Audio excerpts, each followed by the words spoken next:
Welcome to Marriage Mixed with Spencer and Shirley. Marriage Mix is a resource that opens the door on interracial marriage. We share real experiences from our interracial marriage, and let me tell you, it has not been easy, but it is rewarding. We talk about our differences, what has worked for us, and what is still difficult. We also share our views on important topics, like food, from a white guy's perspective and from a Haitian girl's perspective. What is our goal? Our goal is to reach people like you who may be struggling in an interracial marriage and, through the sharing of our own story, prove to you that you are not alone. The battle for your marriage is real, and thankfully, you have reinforcements. Our hope is that by using this resource, you will grow in love and grace for your spouse, and ultimately find hope, help, and healing for your marriage. Sometimes it'll be tense, and other times you'll be laughing with us as we discover new things about each other. Thank you for joining us and enjoy this episode of Marriage Mixed.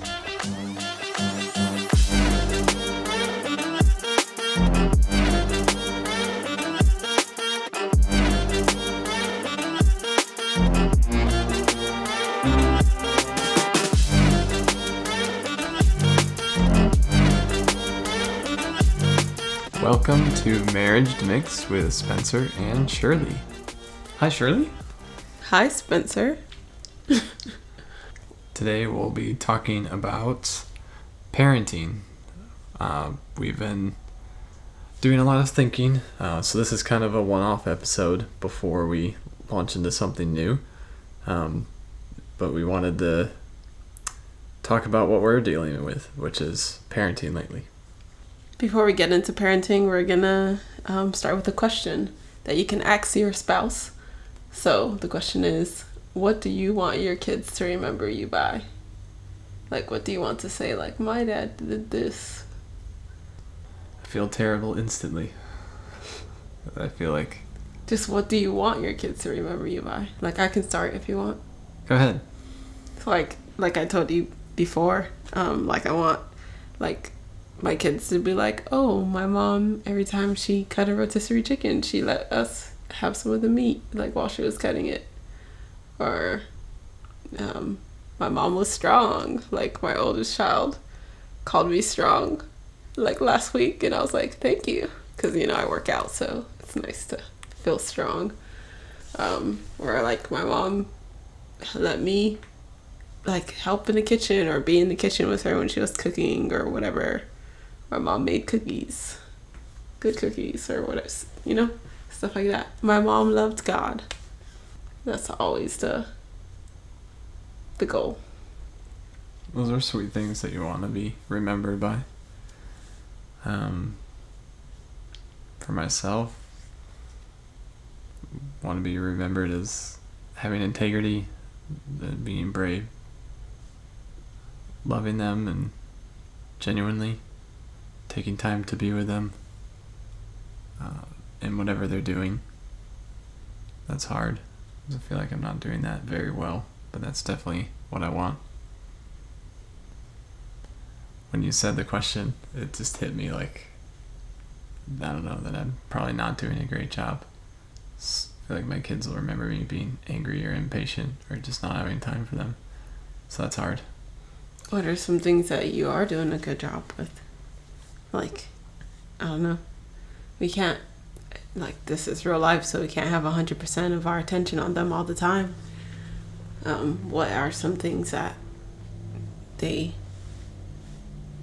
like, tonight you noticed that our older child was trying to get attention negatively, and you, like, addressed her, and you said, like, oh, like, you can, if you want attention or something, you can just ask. Or you can ask for something or whatever. And she wanted to read a book, and you read a book to her. And the second book you read to them, you were being very animated and funny. Yeah, improvising in the book and stuff. Yeah. I honestly don't think that was from me, though. I mean, it was, but I think that came out of prayer. And just praying at dinner. Praying that God would help me address our kids' needs better and give them what they really need. I feel like that prayer helped me hear the Holy Spirit more. Because I was pretty upset when our oldest daughter was not obeying, or actually just doing things she knows are wrong to get attention. But then I thought, like, something like quiet in my heart thought, well, she wants attention. So how can I give her that attention and teach her how to get attention in the right way, instead of purposely breaking rules to try and get me to look at her. So I was happy that worked out, and she seemed pretty happy. Yeah. In her defense, though, maybe like 20 minutes before that or something, she asked me to read a book. Or she asked me to do stickers, and then she asked me to read a book, and I told her no for both of those things because I was trying to clean up. Yeah. I did do both of those things with her this morning, but, dealing with a throw up tonight, trying to start laundry, Spencer being at his group tonight, so it's just me and the kids. Having our younger child being clingy since dinner, until she threw up. It was just a very uncommon night and an uncommon day for me. I guess we kind of already transitioned into talking about parenting. Yeah. So yesterday I read an article about parenting that's on desiringgod.org, and it was talking about that verse, train up a child in a way he should go, and when he is old, he will not depart from it. And the author of the article was just saying how it says, like, train up, not tell up. Like, not telling them, like, do this, do that, the other thing. Like, training them, like, being the lead trainees in their life. And I think that's partly, like, modeling behavior, too. It says, train up a child in a way he should go. So not, like, what they shouldn't do all the time. Not, like, no, but, like, this is what you should do. And I've heard of that before, like, not saying no so much. But, like, focusing on what you can do. Like, you can do this. And when he is old, so, like, I guess the long-term view, like, winning the bigger war or battle instead of just, like, the smaller war or whatever, however it goes. Like, having a longer-term view, like, and when he is old, he won't depart from it. And I thought it was a good article. Good pointers. How have you seen that play out with our children? I think, like, trying not to say no all the time is a big thing, because I think we say no a lot. Maybe it has to do with our families of origin and how we are as people. What are some things that we're saying no about? A lot of things. I know, like, I looked into our eldest daughter's crib and I saw her braced in midair over the crib with her feet on the back and her arms on the front. She had somehow wedged herself up, so she was suspended above the crib. And it's actually pretty impressive for a 3-year-old to get into that position and be able to hold it. Kind of wedged up there like a ninja. She's but strong. My initial response was telling her to stop. And then I followed up and said, it's really impressive that you can do that, but don't do that. And then I thought about it, and I'm like, the worst that could happen is she could fall, and she'd just fall straight into the crib onto the mattress. Probably could have just let her do it, and it wasn't like she was supposed to be sleeping at that time or anything. So that's an example, at least for me, where I probably just say no before I even really think or observe what my kid is doing and celebrate what they're doing. There's this story that I really like. It's really convicting, so it makes me sad, but it's really, really good, about a famous artist who, and I think I read this before in one of Zig Ziglar's books, so hopefully I'm quoting it correctly. But anyways, there's this famous artist, and when he was a kid, he was old enough that he could babysit his little sister while his mom was away. And while his mom was away, he was teaching his little sister how to paint with actual paint, and made like an absolute disaster in the house. Just painted everything, and when the mom came home, there's paint everywhere, and he was like, I taught my little sister how to paint. And she looked around at the complete disaster of paint everywhere, and I would have been livid, like so upset, pouting and fuming and angry, and probably punished our kid if they did that. But her response was, oh, like, I love it so much, you're an excellent painter. Like, she wasn't even, like, she acknowledged like how well he did in his painting. Like, she wanted him to paint more, something for her or something like that. I can't remember the story that well, but her immediate response was not, you made a huge mess, you have to clean it up. I think they ultimately cleaned it up, but she saw that he loved, that she just appreciated what he did. And he's like, that's the day that I became a painter. Like, she could have come in and shut that down so fast, and maybe he never would have ever thought that he could paint. But because of that one experience with his encouraging mom. So it makes me sad, just because I know I really struggle with supporting my own kids, and it's so much easier to focus on what they're doing wrong and be really irritated by it and try and stop the bad behaviors instead of looking for the things that are really good that are happening, that might be happening sideways, because they literally don't know their foot from their head. Like, they don't know a dang thing, so they don't know what's good or bad. They're just trying stuff. They're choking their sister, like, look, I'm giving her a hug. But here I am, like, just raining on everything, and it really, it's hard. So that's where my mind is going. Not in the house. You shut that off. You take that spell away.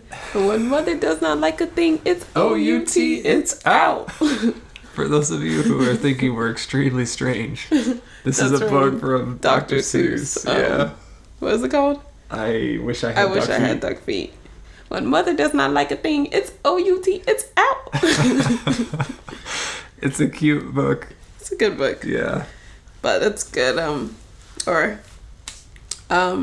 Yeah, it's good to have perspective and encourage the good and not just shut down the bad. And that book's actually a great example, because it's a sweet book, but the kid has stereotypical parents where the dad is only interested in work and the mom is obsessed with everything being clean, and the kid is just left out on his own. He's in the street most of the time getting bullied, and he wants he wants attention. He's imagining himself having all these animal characteristics so that he gets... No, he's trying to figure out, like, who to be. But it gets him attention, each thing that he has. He talks about the girls looking at him and being the best boy in town, and, he just wants to be celebrated for who he is. Yeah, and then he finds out that it's best to be himself. Mm-hmm. By the way, the author of that article I was just talking about is Matt Bradner, and it's How to Train a Child, 3 Subtle Parenting Shifts.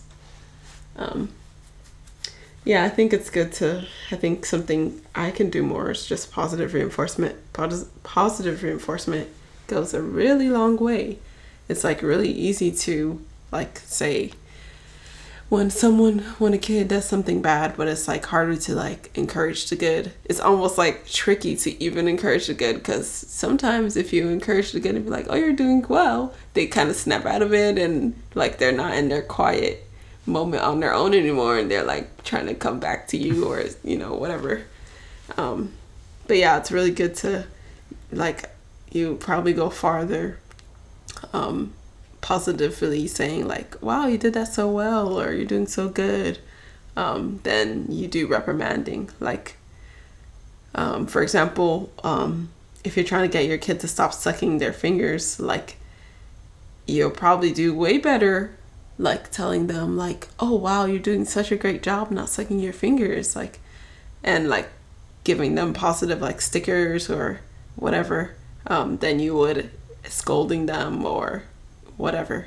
It'll just kind of make them do it in private or hide it from you or feel bad about themselves or whatever. Then it, like, positive reinforcement will bolstered or confidence, I guess, and be like, oh, I can do this. Mm-hmm. I guess it would work the same way for adults. Like, saying something positive probably goes farther than saying something negative. Negative causes you to be defensive. Yeah. I mean, most of us who are listening to this are probably married and have been married for a minute or two, meaning like a year or more. And how well would it work if we tried to approach each other with everything negative? You know, why did you do this? Why did you do that? I really don't like when you do, like, how much could we put up with? I could put up with like one thing a day probably. We probably do approach each other or our spouses, at least from our experience in marriage. We probably don't approach in like a, I don't know. I don't know. You're good at saying, like, thanking me for a lot of things. Like a lot of regular smuggler things. I guess it goes back to how I'm designed though. Words mean a lot to me. Encouraging words. And it's not that hard for me to think of encouraging words. Whereas whereas you are less likely to use words, even in that example. Nodding your head. What does come easy for you is doing kind things. Like, you do so much for us. Thanks. Cooking, creating meals, and shopping for those meals, and cleaning my clothes every day, and steaming them so that they're ready, and cleaning the kids, and I mean, could just go on and on and on. Thanks. I'm grateful for your provision for our family and how you protect us, because apparently men have this protection gene within them. Yeah, and Spencer sees danger and wants to protect his own, like a lion in one of those videos. What are you thinking about? You just want to protect us. I don't know. Like, I don't know. You probably try to find a nice, good place for us to live. I don't know. You just want to protect us. We read a book. Well, actually, I read the book. Spencer never finished it.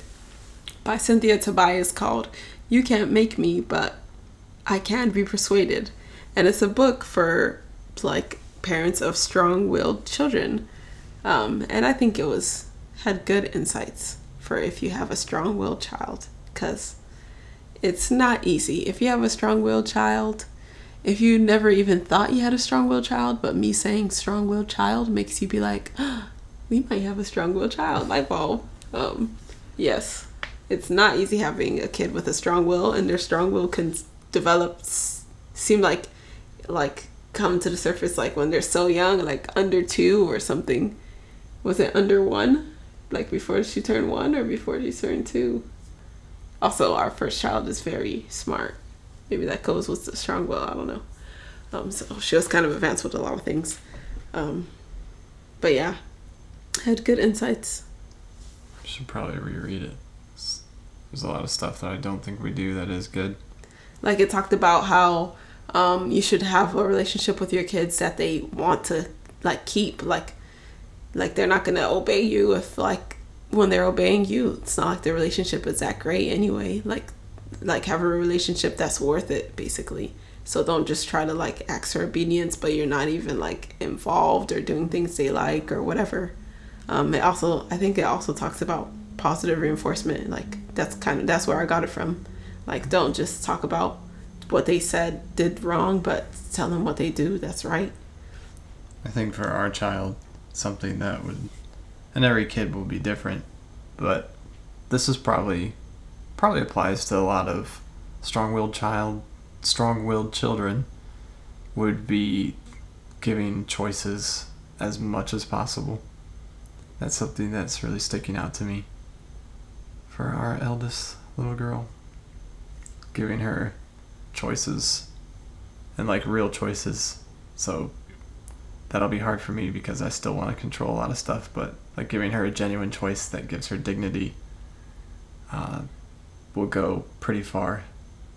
So I think that's really what she wants, is she's very intelligent, and you honor someone's intelligence when you give them choices. And I'm even thinking about this now, like in sales, like if I don't give someone a choice, they're probably not going to buy. But if I give them a genuine choice between this and this, and then inform them on their options and say, based on, you know, what you've heard, what do you think is the best option for you? That honors them and gives them dignity. Yeah, I definitely don't want to feel like I must make a sale, because it's like, oh no, buddy, I cannot buy this product. I was thinking maybe we can rewind and talk about parenting when you have like a newborn or like under one or something, because we're talking a lot right now about like where we're at. But parenting in the beginning is hard too. Parenting in the beginning. Mm-hmm. I don't want to remember it. I'm still scarred. So parenting in the beginning equals sleep deprivation, equals like when you have your first child, it's like recovering from giving birth, and depending on like your birth situation, it might have been very hard, and a lot to recover from. Depending on your paternity leave situation or maternity leave situation, that might be hard, like taking care of your kid and the help that you get, depending on your in-law situation. What about our situation? Can you share? I'm just saying in general, because not everything applies. But I mean, I could still share, but I'll finish my list. Depending on your in-law situation, you might have differing opinions on stuff. So our situation was, my first labor was good, but it was hard. It was definitely hard. It was hard on my body. Recovering postpartum was very hard for me. We were also in the middle of COVID. It's 2020 when I gave birth, and it was kind of like a weird time in the world. Very weird time in the world. Spencer's job only gave him like 1 week of vacation for the whole year, so he was with me for a week and then left.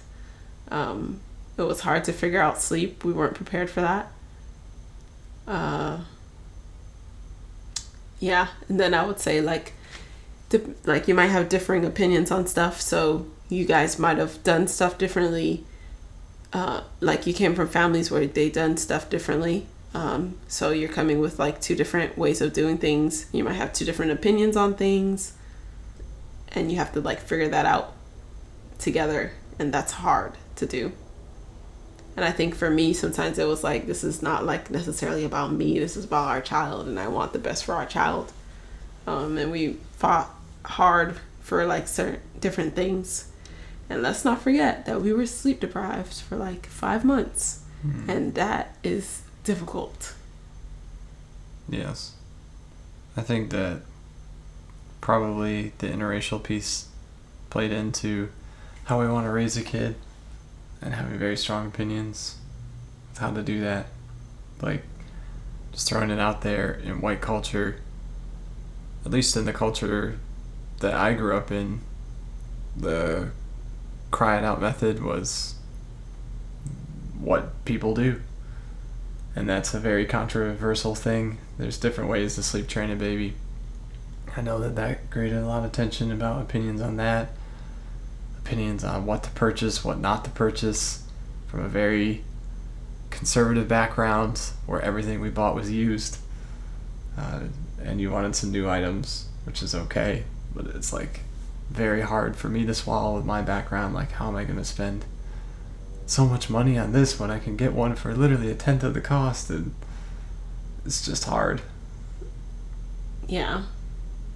And I would say, I don't know if you want to include this, but you wanted to do cry out method, but it was too early to do it anyway. But you were fighting for us to do it.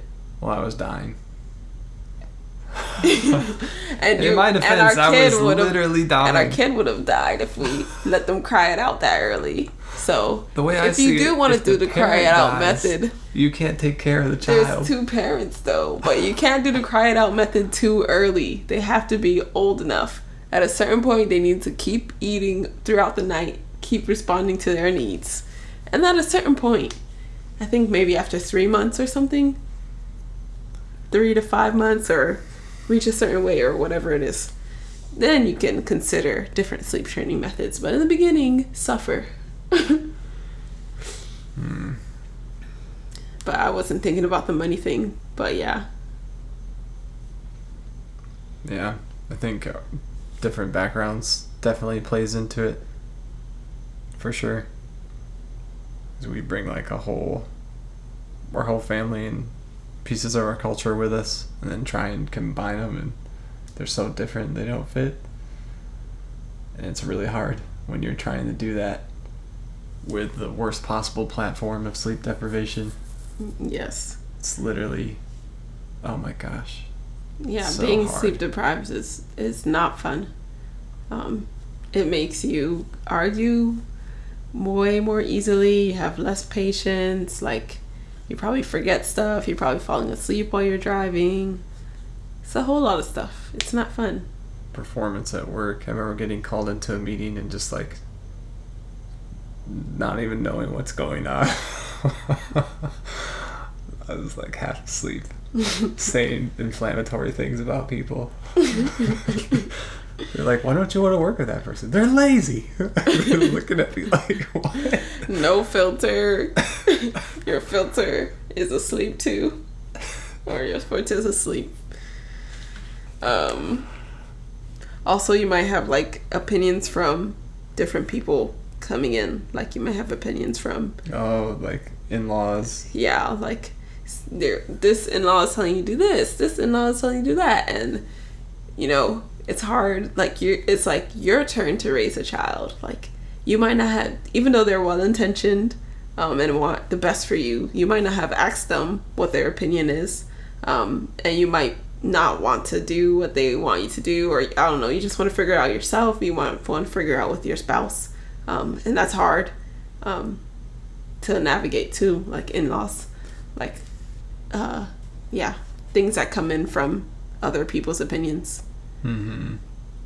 And also, as a new mom, getting like judgment from like people in the store. For example, like I went to the store and like this lady was like, had our older child, it was just her at the time, in a baby carrier, and this lady stopped me in the aisle and she was like, why doesn't the baby have socks on? Like, it should have been like, well, it's not your baby, that's why. Yeah, she was like reprimanding me or scolding me or looking down on me or whatever for not having socks on the baby. You know, it's just like, what? Like, I probably was like thinking you're gonna say, oh, your baby is so cute or whatever, but instead she's like, why doesn't your baby have socks on? And then in the same grocery trip, when I was checking out, there was this other lady who was like very sweet, and she helped me pack my groceries because it was self checkout, and she was talking about that she doesn't have any grandkids yet. She probably longed for grandkids. Yeah, and she was like just sweet. So it was like cool to see like the two, like, just that happened to me, where there was like this lady who's like, why doesn't your child have socks on? And then there's the other lady who's like, oh, I see this mom holding her baby, trying to get some groceries. Let me help her out. And like, just like having a friendly conversation with me. So if you're going to be any of those people, be the second person. Like, did my baby need socks? Maybe, but she was like against my body. She probably was warm enough. Like, did I learn more about warmth of a baby as I grew in my motherhood? Yes, I did. Did I need a woman in the store to stop me and ask me why my baby doesn't have socks on? Was I gonna listen to someone who's stopping me and talking to me like that? No. Because you're an SWP.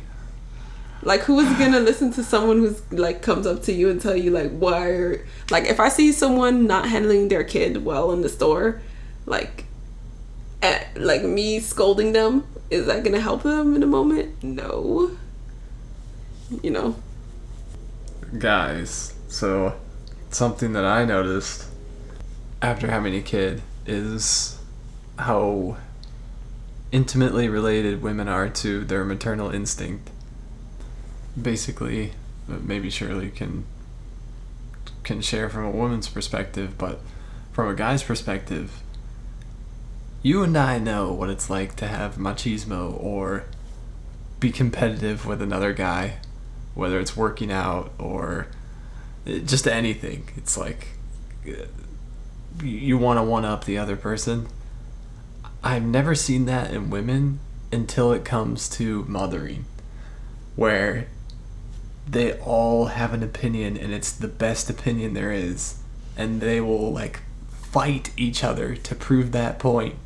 It's really interesting, and I think it comes from a caring place of, this is how I cared for my children, this was a meaningful, huge part of my life, and I want you to do it too. But it's really incredible to watch from the outside to see like mother-in-laws come in like attack tigers, and they're like, you know, oh, you need to do this, or oh, you need to do that, and it's like, oh wow. It's just, it just gave me insight into how meaningful, what a meaningful part of a woman's life having children is, and how strong the opinions are around it. It's mind-boggling. I've never seen women behave that way. Yeah, I don't know if women are necessarily, or not all of them anyway, trying to one up each other, but there are really strong opinions about different stuff when it comes to motherhood. The thing is, like, people are different, like mothers are different, and kids are different, situations are different. So even though it's the best thing, well, it's the best thing for you, or it might have been like a good thing that worked for you, doesn't mean it's the best or gonna work for someone else. Like, so there could be something else that's also good that works well for another family, even if it's not the same thing that you did. Because I probably think a lot of times, like, oh, this thing is great, like this tool is awesome, but doesn't mean there's not other tools out there that would also work well. But my experience with certain things would be like, yeah, that works really well. I didn't have anything else to share, do you? Nope. May God give you guys... Wait. One more thing. What's a Shirley fun fact for the day? I don't have one. You must have something.